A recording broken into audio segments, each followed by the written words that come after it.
उद्धव ठाकरे पर तीखा हमला करते हुए बीजेपी प्रदेश अध्यक्ष चंद्रशेखर बावनकुले ने कहा कि उद्धव ठाकरे को अपनी बिंडुक मानसिकता से बाहर आना चाहिए। उन्होंने ठाकरे पर नेतृत्व की विफलता और पार्टी का पतन का आरोप लगाया। साथ ही आदित्य ठाकरे और विदर्भ की विकास योजनाओं पर भी अपनी प्रतिक्रिया दी। बिंडोक राजकारणी आहे उद्धव ठाकरे। जनमानसाची प्रतिमा मलिन झाल्यावरही आणि जनतेचा कौल विरोधात गेल्यावरही ते दुरुस्त होत नाहीये। खरं तर एखाद्या नेत्याकडनं 13 खासदार आणि 50 आमदार निघून जातात तरी त्यांना जाग येत नाही आणि त्यांचं नेतृत्व कोणीच मान्य करायला तयार नाही, म्हणून खासदार आमदार निवडून गेले। खासदार आमदाराशी कुठलाही संपर्क त्यांच्या जीवनात त्यांचा नव्हता, म्हणून एकनाथ शिंदेशी लोक गेले आणि त्यांचे लोक त्यांच्यातून निघून गेल्यावर भाजपाला दोष देऊन ते माननीय अमित भाई, मोदीजी आणि भारतीय जनता पार्टीवर ते नेहमी टीका करतात।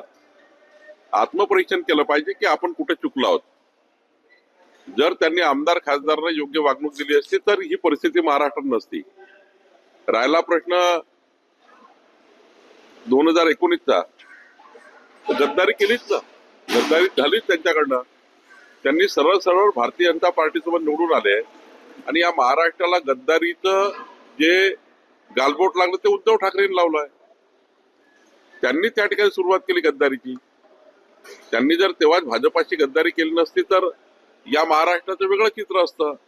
आणि त्यामुळं खरं तर आता आपला दोष लोकांवर देणे आणि असे भाषण करत राहणे, मीडियाचा वेळ आणि महाराष्ट्राचा वेळ घेणे, त्यापेक्षा एक चांगला विरोधी पक्ष म्हणून काम करता आलं असतं, करता येईल।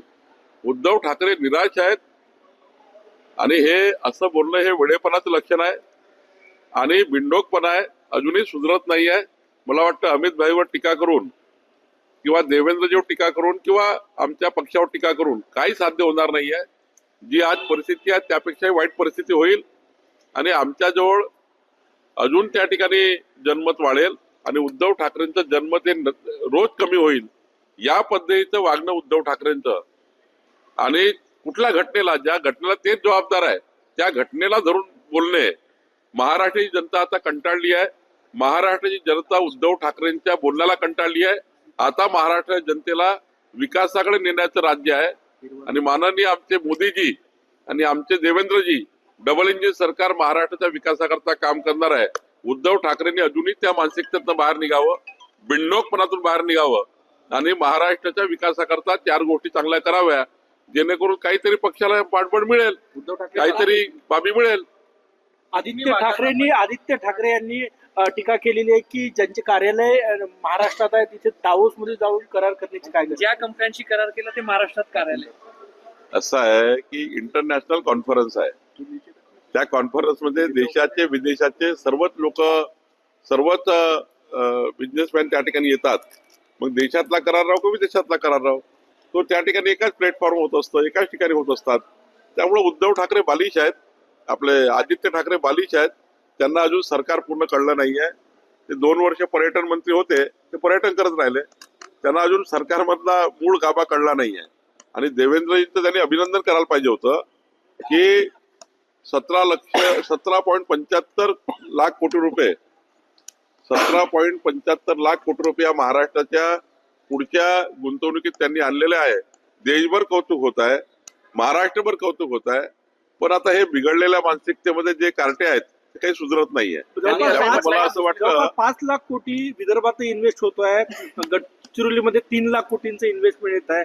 विदर्भ बदलत आहे, औद्योगिक बदलणारच आहे। हा महाराष्ट्र थांबणार नाही, हा महाराष्ट्र पुढे जाणार आहे, विकसित महाराष्ट्र होणार आहे। माननीय देवेंद्रजींच्या नेतृत्वामध्ये 14 ते 19 आणि आता हे दोन्ही सरकार ज्या पद्धतीने चालले, मधात एकनाथ शिंदे सरकार, या महाराष्ट्राच्या विकासाकरता हे सरकार आहे। विदर्भाला जे आतापर्यंतचं मागासलेपण होतं ते विदर्भाचं मागासलेपण गडचिरोलीपासून बुलढाण्यापर्यंत, मग ते इरिगेशन सेक्टरचं असो, औद्योगिक सेक्टरचं असो, हे सर्व मागासलेपण दूर होणार आहे। उद्धव ठाकरे यांनी महानगरपालिका निवडणुकीत स्वबळाचे संकेत दिलेले आहे।